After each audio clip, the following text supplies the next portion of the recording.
Hello, what's up? This is Rain Manguera and this is the Poco F7 Pro detalyadong review. Okay, so first of all, sa price tag na agad tayo. As of recording this video, this is from Poco mismo na Shopee store. This is 22,100 pesos. So, meron na kayong Qualcomm Snapdragon 8 Gen 3 na chipset sa halagang 22,100 pesos. Okay, iwan ko link yan sa video description or nandito yan eh. Click nyo lang to dito sa Shopee Affiliate Store. Yan, ito dito. Dito yung kiniklik. Kung wala dyan, at least meron sa video description. Okay. Anyway, sulit kaya ito sa 22,100 pesos base doon sa price tag? Well, ito muna ang kanyang specs. This is currently running on Android 15. This is HyperOS 2.0.1. Qualcomm Snapdragon 8 Gen 3, 4nm po yan, up to 3.3 GHz na clock speed. Adreno 750 GPU. Ang variant na to is 12GB, 512GB na storage. So yan po yan. 12GB, 512GB na storage. So, post nyo na lang po ang video kung gusto nyo pang basahin itong the rest of the details. Okay. Now, build and design muna tayo saglit. So, actually, ang ganda, nagaganda na ako sa kanya. Not really the best sa mata ko, pero nagaganda na ako sa kanya. Kasi, ang simple lang. Parang, ang premium tingnan. Medyo fingerprint smudge magnet siya. Buti na lang may kasama siyang case dito sa box na mismo. So, just in case lang, bibili kayo. Yes, don't worry, may kasama pong case. This is TPU case lang to. More like plastic, pero feeling ko parang rubber. So, yun. Yes. So, anyway, ang ganda, di ba? Parang pang corporate or pang sosyalin ang itsura niya. Tingin ko lang naman. So, yun nga lang, fingerprint smudge magnet lang talaga itong makintab na part. And we have the camera here. Dual camera lang po yan. That's 50 megapixel and 2 megapixel. Mamaya papakita ko sa inyo ang kanyang quality ng mga shots niya. We have dual LED flash. Hindi siya dual tone. Marang monotone lang. Same color lang yata ito. And then sa kanan, nandito po yung volume rocker, power button, at meron tayong tatlong antenna lines. That means metal frame po ito. Solid metal frame. Tapos, yung likod at harap niya is Gorilla Glass 7i. This one, Gorilla Glass 7i. Gorilla Glass 7i. Not bad. Sa taas, wala po nakalagay dito. Usually, nasanay ako pag Poco, merong mga nakalagay dito na like noise cancellation mic, infrared port. I don't know, maybe nakatago lang kasi base sa specifications, supposedly may infrared port ito. Baka hidden here sa antenna lines. I'm not really sure. Pero since sinabi nila na meron, and I'm sure itetest naman din yan ng mga makakabili at mga nakabili na, tingin ko meron nga talaga yan. And then sa kaliwa, wala po nakalagay, same with, pero isa lang antenna lines. And then sa baba, finally, we have the SIM tray slot which houses 2 SIM cards. Hanggang 2 SIM card po, right? Pero wala po, non-expandable storage po siya. We have also the main microphone, the USB Type-C 2.0, and the main speaker grill. I just wanna check bago tayo umalis dito sa kanyang SIM tray na topic. Check ko lang kung may eSIM. Wala siyang eSIM support. Wala akong nakikita rito eh. So, I guess wala siyang eSIM. No, wala talagang eSIM support. Sorry. So, yan. Wala pong eSIM support itong isang ito. IP68 dust and water resistant po ito ha. So, splash. Huwag nyo na lang pong ilublob para safe. Pero siguro pwede naman to kahit paano maambunan, maulanan, and konting splash. That's it. Huwag ilublob. Okay? So, overall, bibigyan ko siya sa design pa lang po. Bibigyan ko siya ng at least 8 out of 10. Not bad. Maganda and classy ang dating. Simple lang pati, no? And yung feel niya, hindi siya matalas sa pakiramdam kahit na mukha lang siyang brick. Yeah, it's not bad actually. But anyway, sa performance na agad tayo. Diretso na. So, I just wanna remind you, this is Qualcomm Snapdragon 8 Gen 3 at ang Antutu score niya is 1.6 million. Okay? So, may mga nakita ako sa online na ibang mga Antutu score, mabot siya ng 2 million, which is good. But for me, ilang test din yata ginawa ko. Well, let me check. Here, meron siyang 1.8 million. So, almost 2 million na rin yan. Another 1.8 million. And yun. So, basically, naglalaro siya sa 1.6, 1.8, 2 million daw. Sabi ka nun.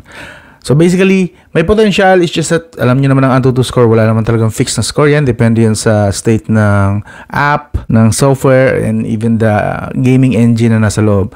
So, we don't really know kung anong pinaka-exact na ano to. Basta average, 1.6 to 2 million Antutu score. Now, lipat na tayo sa actual na gaming. Sa Mobile Legends, sinet natin siya sa Ultra Graphics and Ultra FPS. In fairness, nag-run po siya ng 120 FPS smooth, stable po, and 40 degrees Celsius lang. Biro mo, sagad-sagad na nga yung graphics at FPS, chill na chill pa rin siya. 40 degrees Celsius. Not bad for an 8 Gen 3 chipset. Sa Call of Duty Mobile, sinet natin siya sa low graphics And Ultra FPS. Siyempre, nira natin to sa Battle Royale. And then, nakakuha tayo dito ng 85 to 90 FPS. Hindi po siya nababa dyan. That's stable then and up to 42 degrees Celsius. So, medyo uminit ang bahagya pero still, that's 85 to 90 FPS, 42 degrees Celsius. Okay, ito mabigat-bigat tong kasunod. Ito ang Car X Street. So, ito sagad-sagad. Minax out ko talaga since racing game naman to. Dito ko makikita kung gagaralgal siya.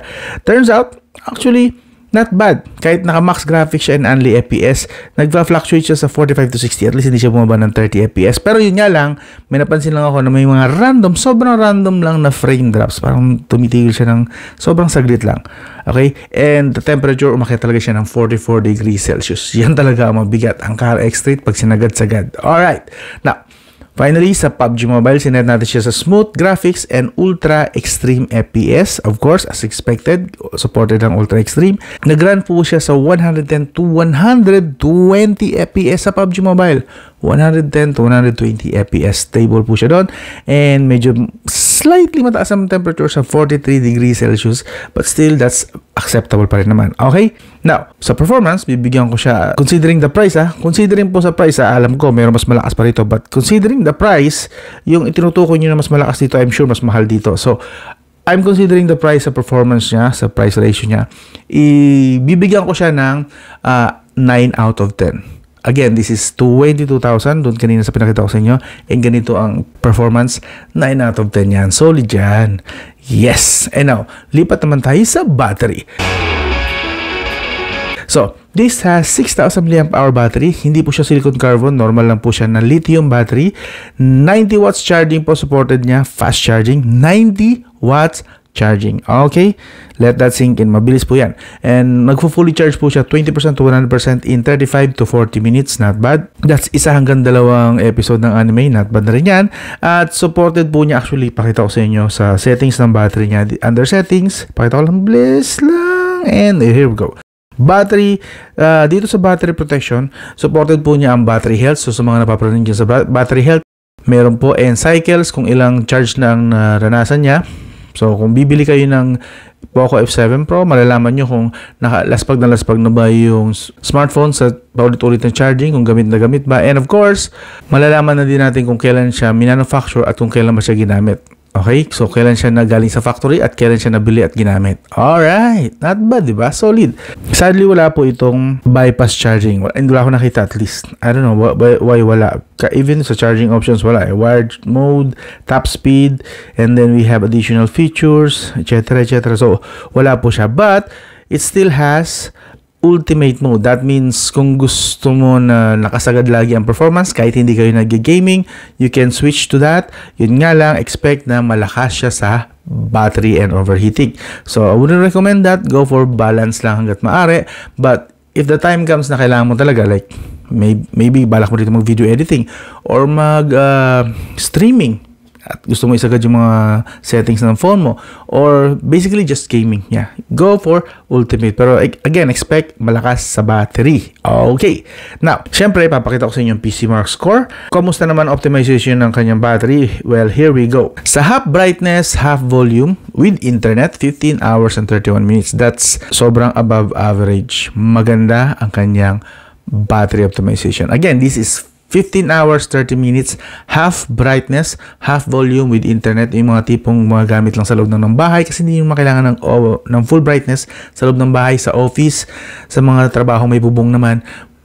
Solid, makunat, maghapon hanggang gabi pa yan. Okay?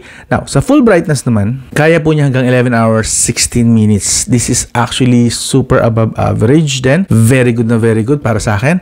So, ito yung para sa mga tropa nating laging nasa labas, like mga tropa nating riders, tanghaling tapat, or yung mga delivery. Yan. 11 hours, 60 minutes, pwede po siya sa labas. Yun nga lang, expect na syempre pag umiinit ito, ibang scenario yon. Malamang ay mas malakas pang kumain sa battery lalo. Again, itong scenario na to is meron lamang siyang a few social media apps, Messenger lang, Facebook, YouTube, and may TikTok ba? YouTube, TikTok, and Netflix. Yun lang.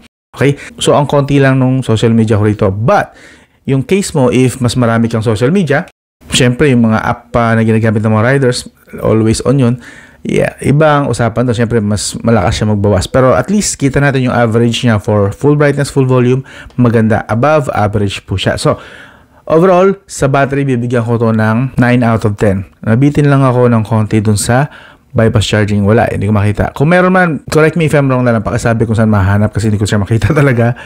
Even sa gaming mode, inopen ko yung gaming mode, wala dun yung bypass charging. Okay, now, lipat na tayo sa display. So, obviously sa display, maganda. Wala na tayong pag-uusapan pa doon. Hindi, joke lang. Papakita ko pa rin sa inyo.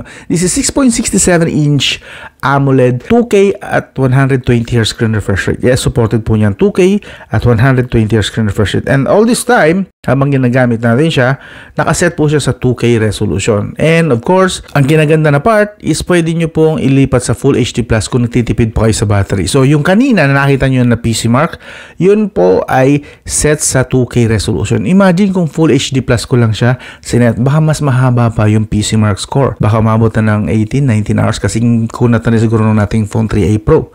Maybe. So, hindi ko na malalaman kasi di-dispatch na natin to. But anyway, good thing, merong ganitong option. 2K resolution, dito sa review, you can try naman for yourself sa Full HD Plus kung makukuha mo. And of course, the whole time, ginamit natin siya sa 120Hz screen refresh rate. Hindi ko po yung binaba. And if ever na bumaba ang screen refresh rate, it's not me. Sa software po yun. Okay. Ngayong malinaw na tayo, lipat tayo sa ibang parts ng display. Sa mga tropa pa rin nating riders, pwede po ito sa tanghaling tapat kasi ang brightness po niya abot ng up to 1,800 nits. At ang kanyang peak, 3,200 nits. Ang tindi, no?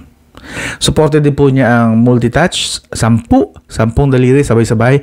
And sa touch sampling rate, medyo nababaan lang ako ng konti sa kanya. 150Hz touch sampling rate lang po yung normal niya. Sa Invoke lang tumataas ng 333Hz touch sampling rate. Still, it's not bad, medyo mababa lang. Para sa akin yung 150Hz. Usually dapat mga nasa 250Hz. But anyway, again, not bad. Okay lang, average lang. And finally, meron po siyang support for Widevine Level 1. Yes, pwede po ito sa mga Netflix nyo. Full HD, makakapanood kayo. And even up, I think, up to 2K resolution pa. Not really sure, pero sigurado Full HD meron. And of course, kitang-kita nyo naman, dyan, pag nanonood kayo, ganyan po kalinaw ang kanyang screen. Diba? Ang solid, buhay na buhay ang kulay, crystal clear at kita natin pag black talaga and all the colors nagpa-pop talaga. So, ang solid. So, sa display, bibigyan ko to ng 8 out of 10. Alright? Now, lipat na tayo sa audio. So, this one has stereo speaker. Okay. So, paparinig ko na lang sa inyo saglit.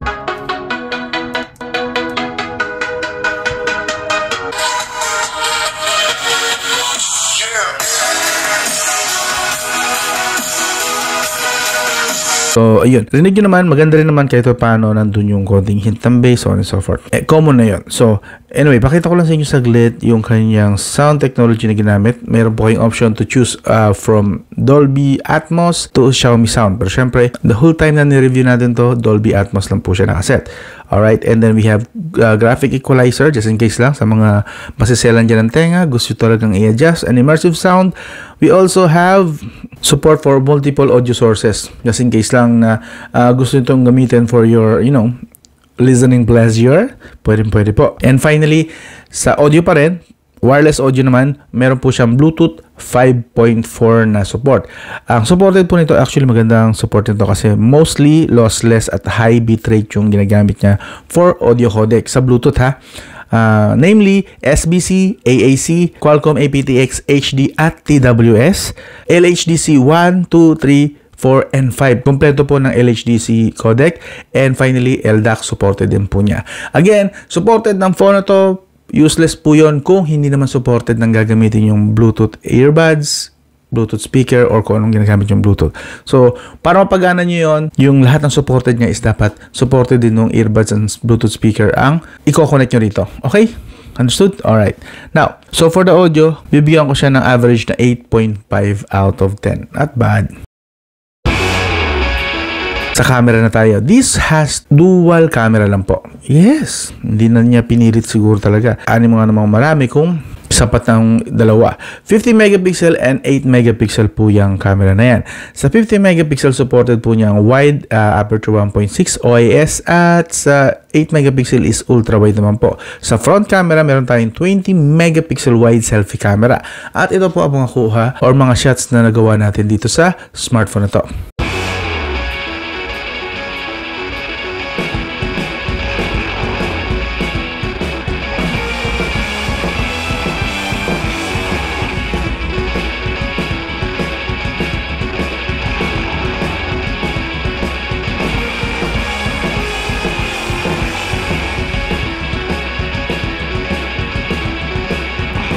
So for the most part, maganda naman basically. Halos wala naman tapon. Parang 9 out of 10 na mga shots ko, okay lahat. May mga sablay lang ng konti. It's also, napansin ko lang may konting delay yung shutter. Pag medyo slightly pahapon na, not really dark ha. Yung pahapon lang, medyo napansin ko bumabagal yung shutter niya.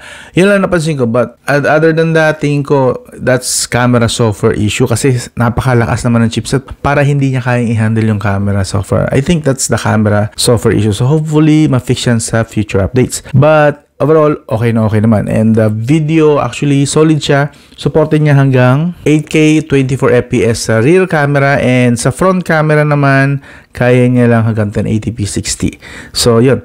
Also, hindi ko rin natin nabanggit. Meron siyang 4K naman, pero kaya niya hanggang 60fps din. Just in case lang. Gusto mo ng high speed, 60. Gusto mo ng mataas na image resolution or video resolution, pero walang stabilization nga lang, itis-tis ka. Pero pwede mo ilagay sa tripod, go for 8K 24fps. Solid na po yan. At syempre, ito po yung mga kuha natin. So ito yung 8K, pero 24fps lang max. So, okay na rin. Wala nga lang stabilization dito at saka 24fps. So, kita nyo yung jitter nung habang nagpapaning tayo. Lipat tayo sa 4K 60. So, this is the 4K 60 and syempre galakad lang tayo. Ayan, may stabilization. May OIS ito. So, stabilized naman siya and yeah, this is nice. Okay na okay siya. Kamusta naman yung microphone? Lipat tayo sa selfie camera. Ito po yung selfie niya. So, ang max lang nito is 1080p at 60. So, ito yung ayaw ko sa mga Xiaomi or at least sa mga China phone na around 20k pababa. Mga front camera nila nasa 1080p. Which, not really a big issue. It's just that's concern lang ng iba. Like, kagaya ko. So, yun. Pero, don't get me wrong. Okay din naman yung 1080p nila. Not bad. Medyo, ano lang, no? Over bright dito, highly exposed. Pero yung parang malabnaw ang kulay ko rito. Ang itim-itim ko pero malabnaw yung itim ko, no? But the details mo naman okay. And true to its ano naman na 60fps. Kamusta yung microphone? So yun, for the camera bibigyan ko lang siya ng 8 out of 10 lang. Pwede na yun. Not really to impress sa camera. Pero magaganda naman. Social media ready na siya. And finally, last na po ito, sa connectivity. Sa connectivity, supported po nito ang 4G, LTE, 5G, VO Wi-Fi, and VO LTE. Sadly, wala po siyang eSIM support. I was expecting meron, but that's okay. Okay pa rin naman ang physical SIM hanggang ngayon. Speed test po, ang ganda at malakas. Actually, malakas talaga yung kanyang signals dito. So, both Wi-Fi and mobile data, hindi na kayo mabibigo sa speed test niya. Okay? Now, again, meron po siyang NFC at infrared port. Naka-indicate sa spec sheet niya. I'm not sure kung saan nilagay. Wala rito sa taas. Pero since sinabi naman po ko meron, I trust na meron nga talaga. Okay? Pakitest na lang sa mga gumagamit ng infrared port and NFC. I don't use it here kasi sa amin. And para sa tropa nating mga riders, ang GPS accuracy niya is 3 to 6 meters. So, good to average siya, not bad. So, okay na po ito for your Google Maps and Waze activities or deliveries. Kung saan nyo man ginagamit ang GPS nito. Okay. And finally, pahabol lang to ng konti. Punta tayo sa additional settings. We also have here yung screen recorder. Just so you know, sa mga gustong mag-content creator, mag-record ng kanilang mga games, so on and so forth. Yes, especially sa mga games, yung mga ganon. Supported po ng screen recorder niya ang 2K resolution up to 90 FPS. Solid, ang taas ng quality na yun. And you can choose your audio source from microphone, system, or both. And kayo na bahala mag-setup ng iba pa. And then we also have heart rate, yun. So, tutok mo lang yan sa yung camera sa daliri mo. Idikit mo syempre doon. Doon dapat. Yun. And then, measuring. As you can see, 64 bit. Ayun. Tama. 80 bits. Since relax tayo ngayon. But anyway, meron din tayong dito support na second space. Yes, as usual, hindi naman nawawala yan. And we also have multiple user. That means, kung ayaw mong ipagamit ang account mo, pero kailangan mo ipagamit yung smartphone, you can create a guest user.